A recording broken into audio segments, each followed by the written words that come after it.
Hello, baby. Welcome to the Smart People Podcast. Sit back, grab a drink, tune in your brain. Ask not what your country can do for you. This nation will rise up.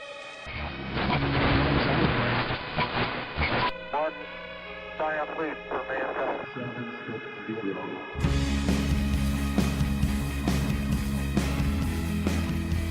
Hey everybody, it's that time again. Time to get smarter with us here at Smart People Podcast. I'm Chris Stemp. And I'm John Rojas. This week I was feeling a little patriotic. We just had the 10th anniversary of September 11th, and I was just in that mood, flying flags and drinking beers and all that good stuff. And I came across this book, the author of this book we're going to interview today.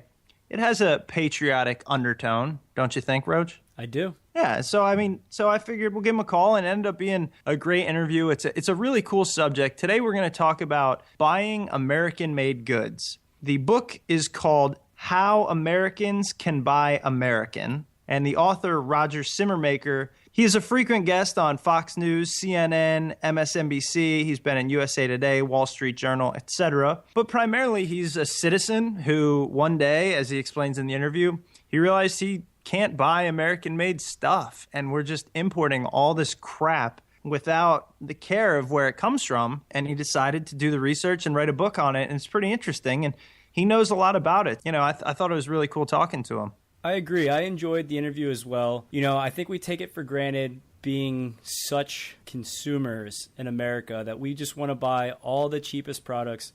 We don't think about where they come from, who it's supporting, what the likelihood of ourselves will be if we just keep supporting other foreign nations with purchasing their goods. And it was cool just to hear him talk about how with a little research and planning, you can truly buy good American products and help out the American people. That's a good point. It's not this huge overhaul you have to make to all your purchases. And I'm not going to say that buying anything foreign is a bad thing, because I think there is its place. I mean, even like we said, aside from Vizio, which I just found out is an American-based company for the most part, there aren't any other TVs. So things like that, you almost have to buy foreign.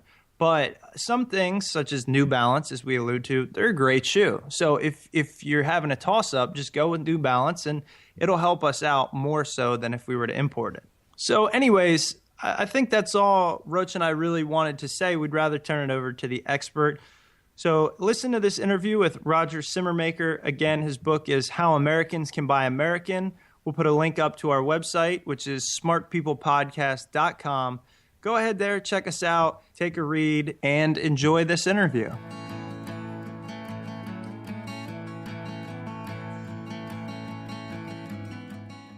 Roger, again, thanks for being on the show today.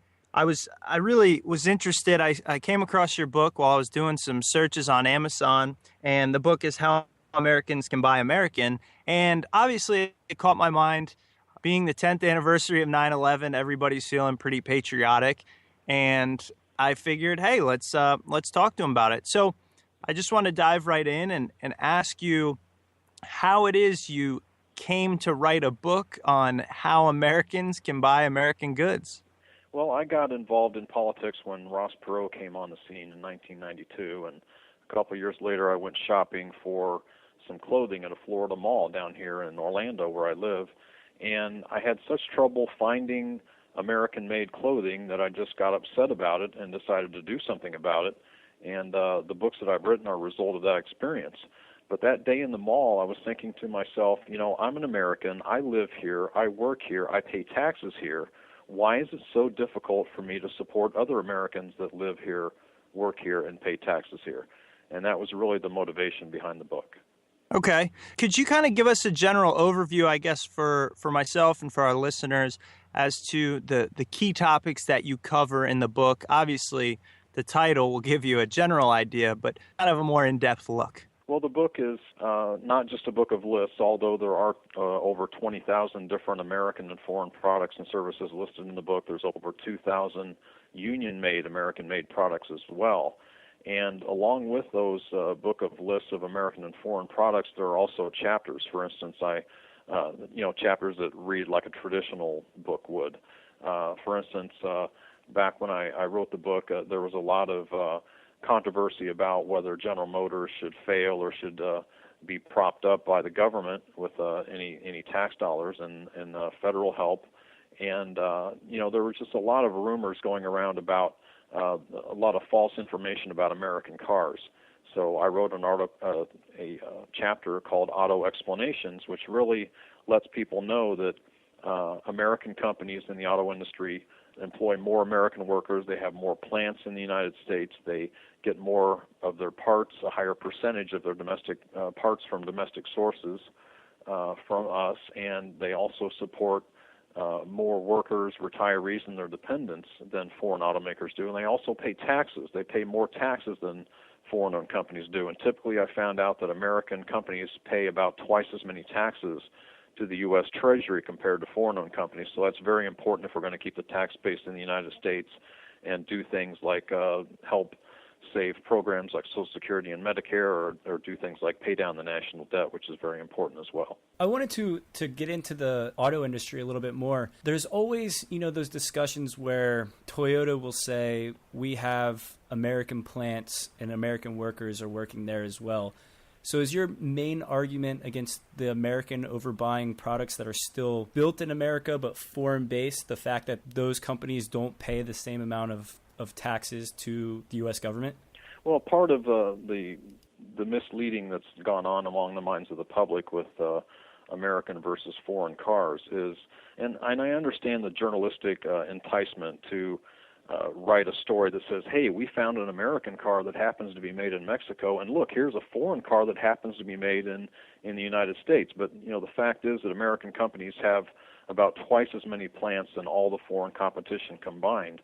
So it's really misleading to say, well, Toyota is employing workers in Kentucky, and therefore I'm going to go out and buy a Toyota because I know it's American made. That's just not simply not the case, and it's not the average fleet-wide when you analyze the situation. Continuing with the automobile industry, my initial thought, because as I was kind of researching and reading up about you on the web and everything, I know it said you drive an American-made car, and obviously my first thought is American-made cars are worse. I mean, it's just, I don't know if it's a stigma that we have or what it is, but how do you react to the fact that people say I can buy a Honda that's cheap and that's going to get me 250,000 miles, or I can buy some GMC or who knows what, and it might crap out on me after 100,000. Is that just a misbelief? Well, it is actually a misbelief, and it depends on, honestly, what year you're talking about. But a few years ago, the Chevy Aveo was declared by Edmunds.com as the cheapest car to operate. That factors in not just gas mileage, but insurance costs, resale value, repairs, things of that nature. And the Aveo is actually, just before they phased it out, was made in the USA. Right now, Edmunds.com says that the Ford Fiesta is the cheapest car to own that you can buy, which is made in Mexico. But we have to understand that even though we support, some people would go out and buy an American brand car like a Ford that's made in Mexico. We have to understand that it takes about 20 months to engineer and research and develop and design a car, but it only takes about 20 hours to put it together or to assemble it. So we have to worry about jobs and other than just manufacturing. We have to worry about engineering and research and development, design and testing, administration, advertising. If it's an American company, those jobs are going to be here. There's only about 10% of Americans employed in the manufacturing sector, so that leaves 90% of the jobs left over. And if it's an American company, the 90% of those jobs are going to be in the United States as well. So we have to look beyond where it's made, and we also have to look at things like domestic parts content, which puts American companies on top in that regard. And ownership really is, to me, the most important factor, and that's what the book is really all about, because ownership equals control, and control equals independence, and we simply are no longer an independent nation if our manufacturing base is under foreign ownership and under foreign control. It's actually a really interesting way to look at that. I never really thought about it in that way, where you do have all that R&D, advertising, and overhead that's over in those other countries. I also wanted to ask you, there's a lot of areas in consumer products that America seems to lag behind, whether it be electronic products or computer parts, those type of things. Do you go into great detail in your book on, how you can find good electronics out there? TVs, for example. People think Samsung, Sony for televisions, and those American brands, whether they're off the top of my head, I'm only thinking, I guess, RCA. What do you go, into the book about for electronics? What's your view for the electronics situation in America? Well, the electronics category is one of the hardest areas to buy American, but the good news is it is possible. I talk in the book how if you want to buy a computer, there's a company called UnionBuiltPC.com. I have a laptop from them. That's all detailed in the book about that company. I also have a home computer by Systemax Computers, which is SystemaxPC.com. They're all assembled in the United States. Of course, some of the parts are going to come from overseas, but you can't always do anything about that. If there's no RAM or motherboards or power supplies made here in the States, it's going to be the same regardless of whether you buy a Sony or an American brand. But at least the assembly will take place in the United States. In the area of televisions, there are no TVs manufactured in the United States, but I tell people to look at Vizio televisions because they're based in California. It's an American company, and again, even though their manufacturing takes place offshore, the engineering, the development, the research, design, things like that are in the United States, and these are important jobs we need to hold on to as well. So again, we need to look past manufacturing, and definitely need to include that, but the idea behind the book is to not only buy American-made products, but buy them from American-owned companies, so we keep not just the jobs here, but the profits and the tax base as well. I love the Vizio reference because when I got my first job, I got my first paycheck after college, I went to John, actually, and I said, I want to buy a huge TV. What should I buy? And Vizio was new and not really as well established at the time. I ended up getting one, 50-inch plasma, like probably half the price of all the other ones. It's still alive and running well and a great picture. And it's one of those companies that I have a newfound respect for. So I didn't know that they had an American component to them. Well, also, we have to keep in mind that, when you support an American company, and like you said, years ago, they weren't as well established. They're a little more established now. But they actually used to make their televisions in the United States at one time. But I think the competition for that company, a new company, upstart company at the time, is so great, and you're going against, the big gun companies like Samsung and Sony and Sharp and Panasonic and all those. The Buy American strategy is really a long-term strategy. If we can support an American company and get enough profits into the hands of an American company, we can use certain strategies like corporate responsibility and go to Vizio and say, look, you're an American company. We're American workers and citizens. We want to support you, but we would be much more motivated to support you if you would bring at least some of your production back to the United States.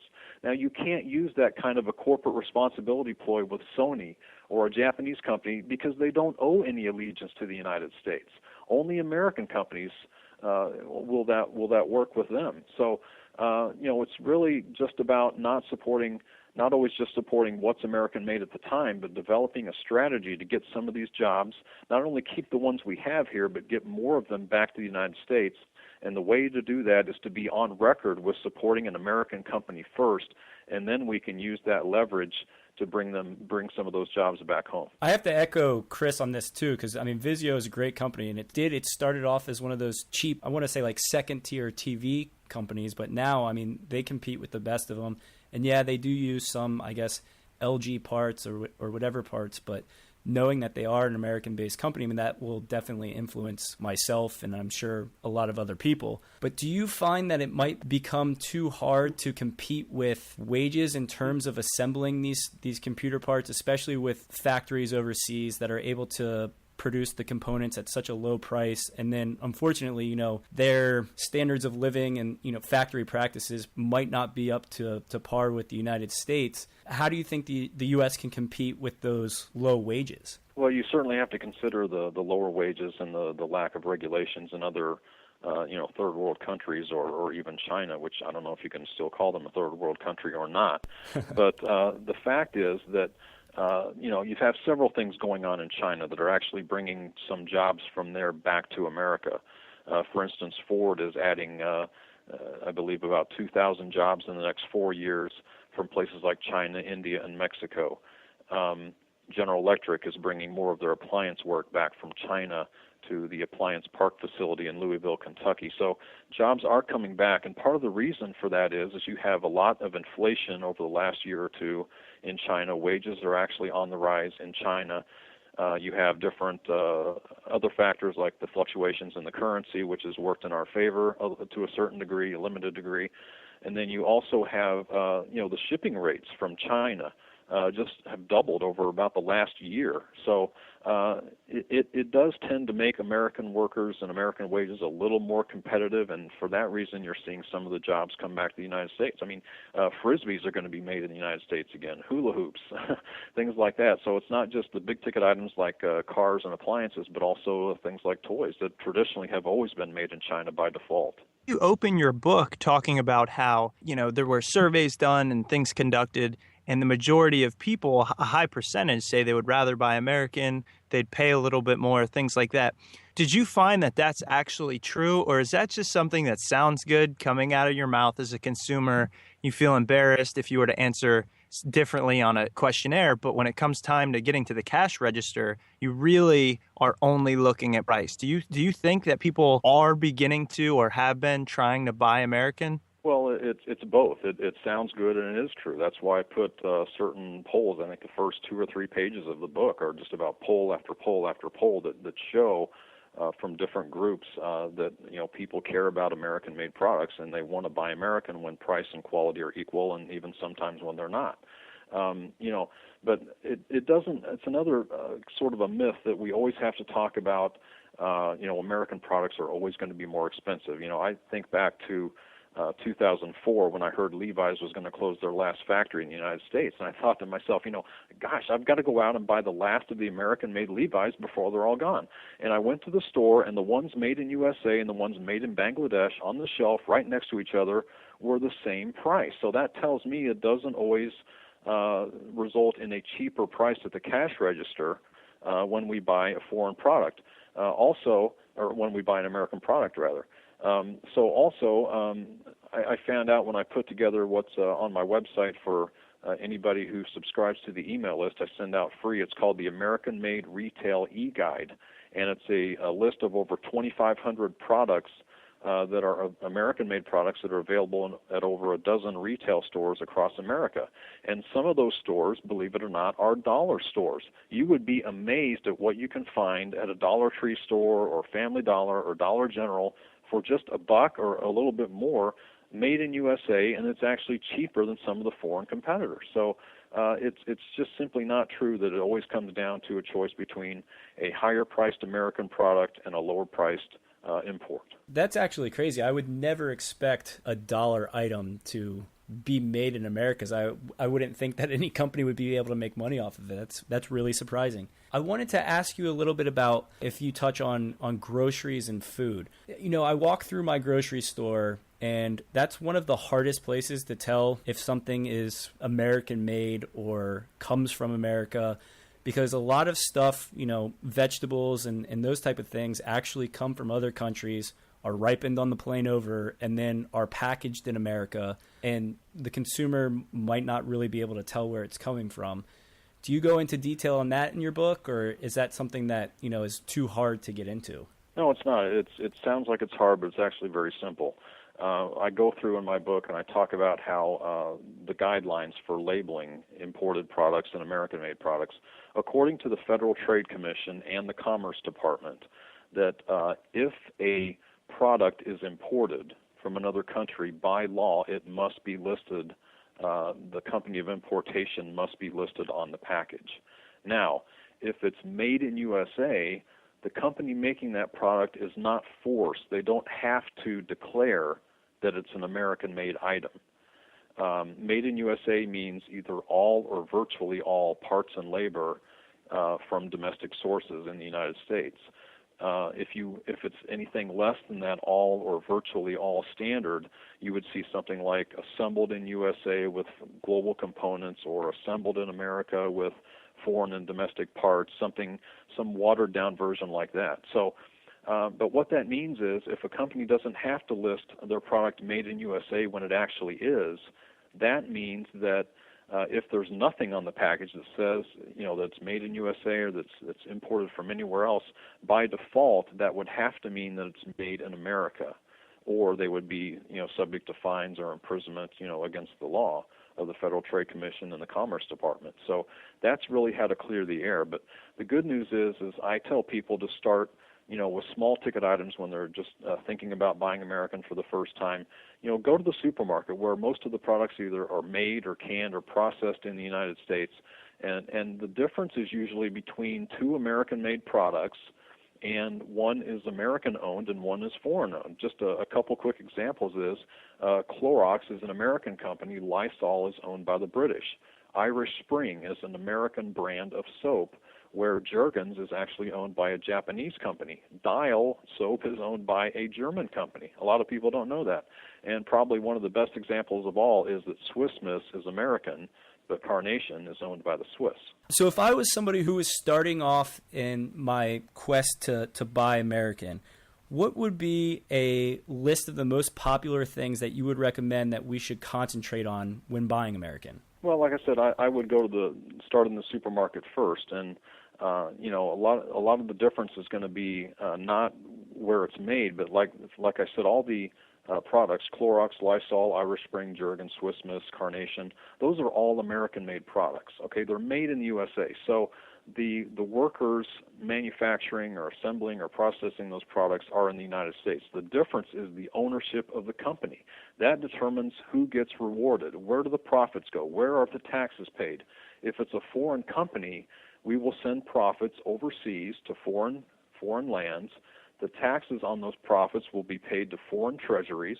We'll be rewarding foreign stockholders, foreign owners, and foreign investors. So, even though it's made in America, we're still draining wealth out of the country. We're still sending it out of the United States. We need to keep it here. So it's very important to contrast these kinds of things. And, areas like this, when you're talking about, soap or disinfectant or toothpaste or something like that, where the consumer is really indifferent as to which product to buy. Either one will probably do. They both do the same job. They both cost about the same amount of money.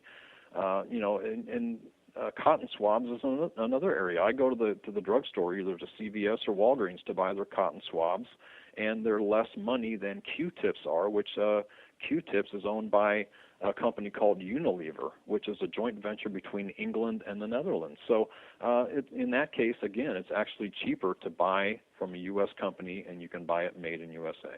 This might sound overwhelming to some of our listeners, because that is a lot of research that needs to be done into figuring out which companies own which brands and where the money is going. So luckily you've already gone out, done that research, put it all in your book, and that's awesome because people can just have one place to go to and find out which products are American. And I wanted to bring up one of the products that you mentioned on your website, which is New Balance. And I absolutely love New Balance. I probably have 3 or 4 pairs of those shoes. They're the most comfortable shoes I've ever owned. Do you have any other products like that, like the New Balance shoes, that you use on a daily basis that you would recommend to people to go out and buy that they might not realize it's an American product? If you want to buy tennis shoes or walking shoes other than New Balance, you can buy. I've got a pair of shoes from, they're called SAS. It stands for San Antonio Shoes. And they have stores here in Florida. I'm not sure exactly how far throughout the country that they expand to. They're based in Texas.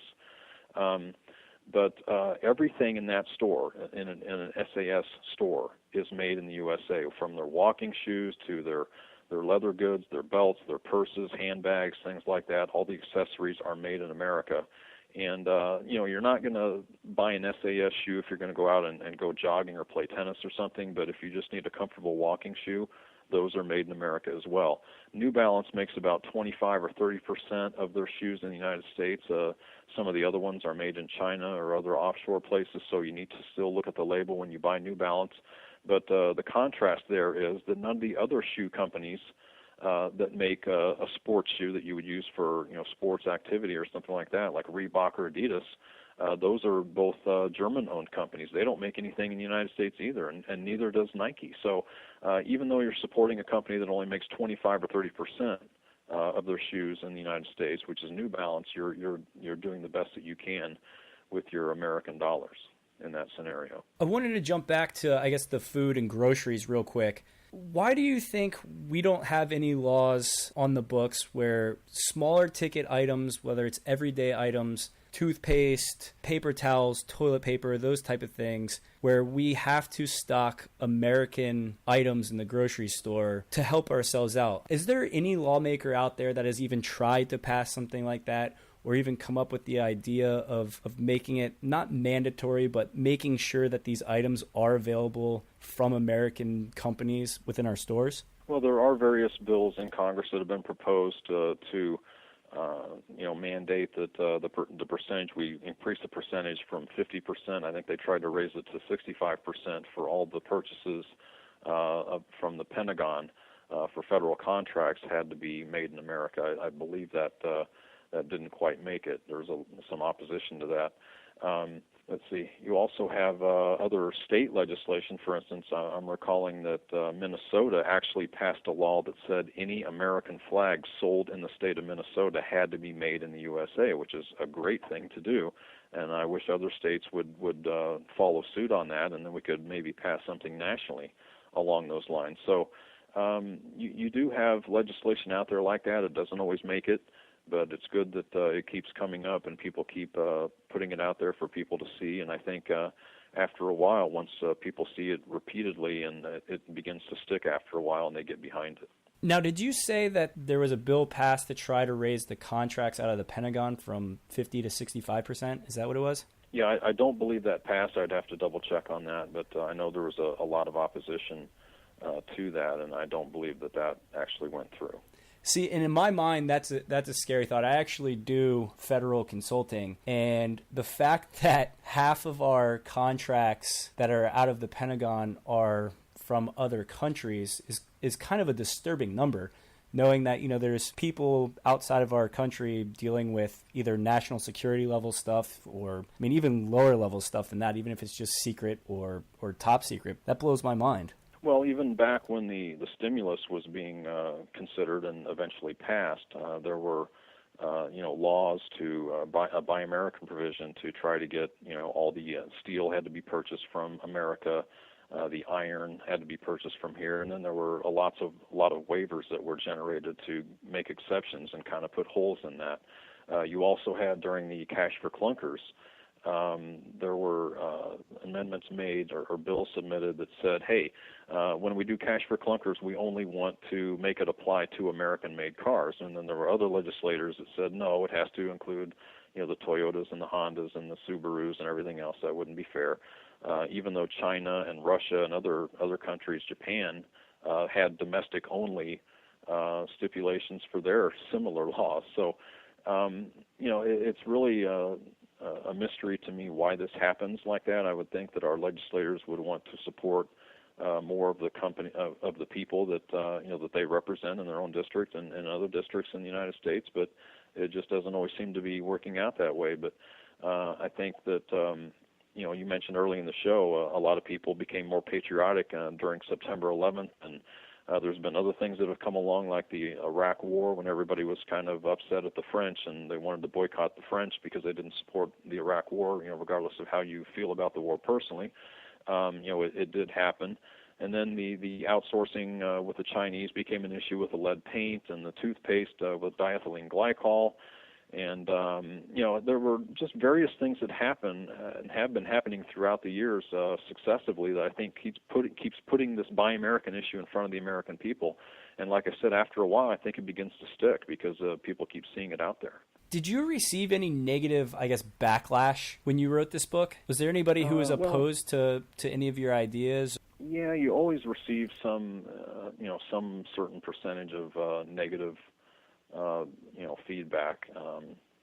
It's not an overwhelming amount, but someone will, whether they think it's, it costs too much and, American workers are paid too high wages or something, and they think they need to lower their wages and it's not fair. Or some people may be against union labor and they want me to give them a list of American-made products that aren't made with union labor, things like that, because they think unions are, partially to blame, at least, for some of the jobs going overseas. I don't share that mentality, but some people do. So you do receive a certain amount of negativity, but overall it's positive, and that's good.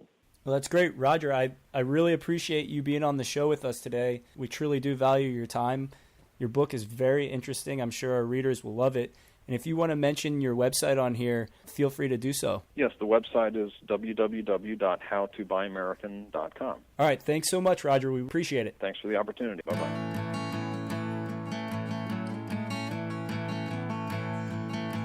Welcome back. Hope you enjoyed the interview with Roger. So, Chris, after talking to Roger today, what do you think the first American-made product that you're going to purchase is going to be? Oh, I'm running out to the store and buying Kinder eggs. Kinder eggs. Yeah. Made by Swiss Miss. I think they're German. I don't care. Swiss Miss is American and Carnation is Swedish. No, Kinder eggs are incredible, and they're so good. There's things like chocolate. You got to go to where it's done right. But like I said, Vizio will forever be a company that I am so proud of. You're welcome.